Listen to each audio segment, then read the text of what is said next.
Hey y'all, in this lesson we are looking to understand the converse of the Pythagorean theorem.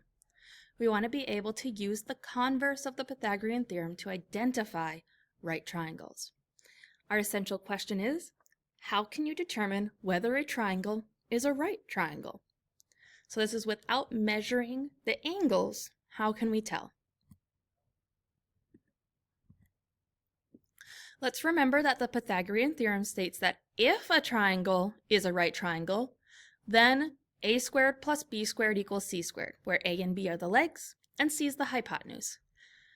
The converse of the Pythagorean theorem essentially states the opposite, saying that if the sum of the squares of the lengths of the two legs, a squared plus b squared, is equal to the square of the length of the third side, or c squared, so if that is true, then the triangle is a right triangle. So if we have a triangle with all three side lengths, we can plug them into our theorem.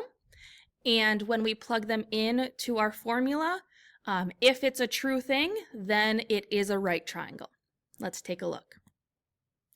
In this example, we're asked to apply the converse of the Pythagorean theorem to identify if this triangle is right. Is triangle XYZ a right triangle? Let's take a look. When we apply this, we're going to have a squared plus b squared, and we're wondering if it's equal to c squared. So that's what this question mark over there means. Is it equal to?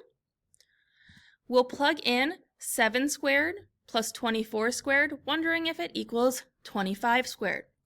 The right angle looks like it would be right here. So if it works, 25 would have to be the hypotenuse. Also, 25 is the longest side, and if you remember from last lesson, the hypotenuse is the longest side of the triangle. 7 squared is 49, 24 squared is 576, and 25 squared is 625. Now we have to add the two numbers on the left, and we get 625 equals 625. That means that yes, this is a right triangle because when we plug in the numbers, it works. Example B. The side lengths of a triangle are 6, 4.5, and 3.75 inches. Is this triangle a right triangle? So we're not given a picture, we're just given the lengths and asked to check it. We'll apply the converse, again, by plugging in what we know and seeing if it gives us a correct answer. So we'll use our a squared plus b squared equals c squared. A will be 4.5 and b will be 3.75, with 6 being c, because again 6 is the longest. 4.5 squared, using a calculator, is 20.25, and 3.75 squared is 14.0625.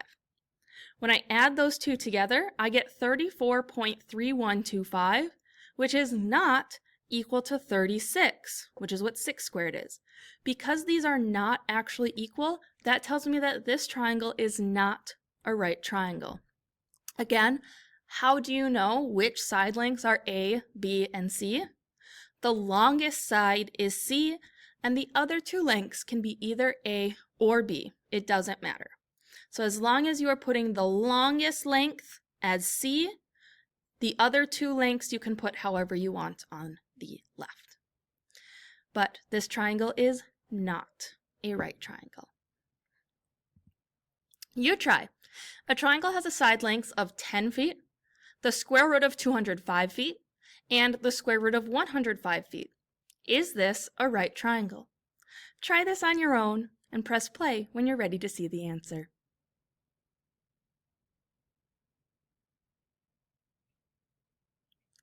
For this problem, we got to know that 105, the square root, is going to be just over 10, and the square root of 205 is going to be more than that. So the square root of 205 here is the longest, so that's what we want to be our C. So here we would have A and B, 10 squared and the square root of 105 squared, is equal to the square root of 205 squared. When I square 10, I get 100.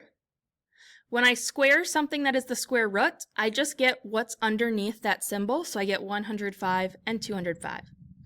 100 plus 105 is 205, and 205 is equal to 205. So yes, this is a right triangle.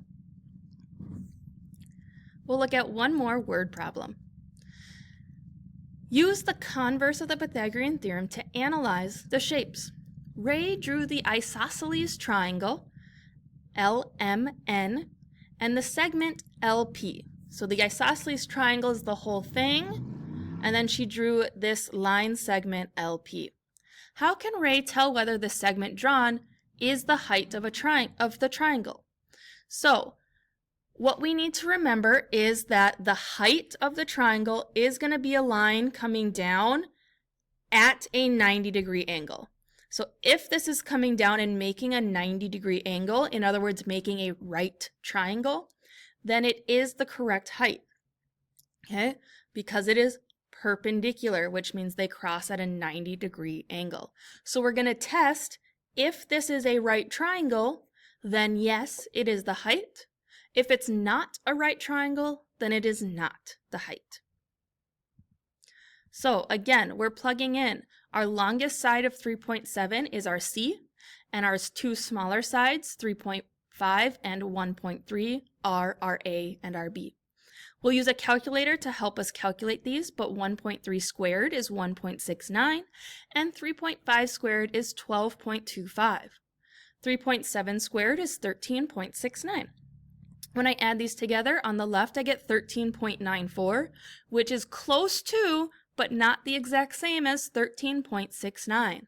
That means that although it is close, that segment is not the height of the triangle.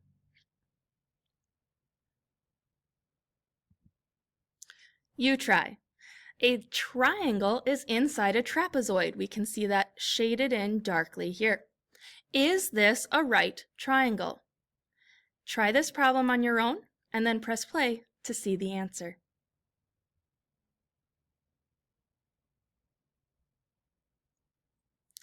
When we set up this problem, we will use 15 and 17 as our A and our B, and the square root of 514 as our C. 15 squared is 225, 17 squared is 289. Add those together and we get 514. The square root of 514 squared is 514. So we do get a true statement here. 514 is equal to 514. So yes, that is a right triangle.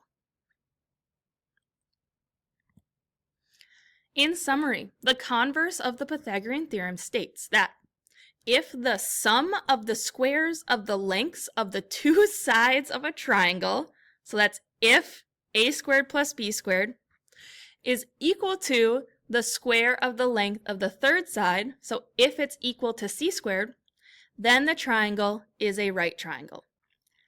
Again, if you just copy down this picture and little blurb, that should suffice for your summary. Yeah. Your next steps are to submit your 8.2 notes, complete your 8.2 practice, and then take your 8.2 mastery check.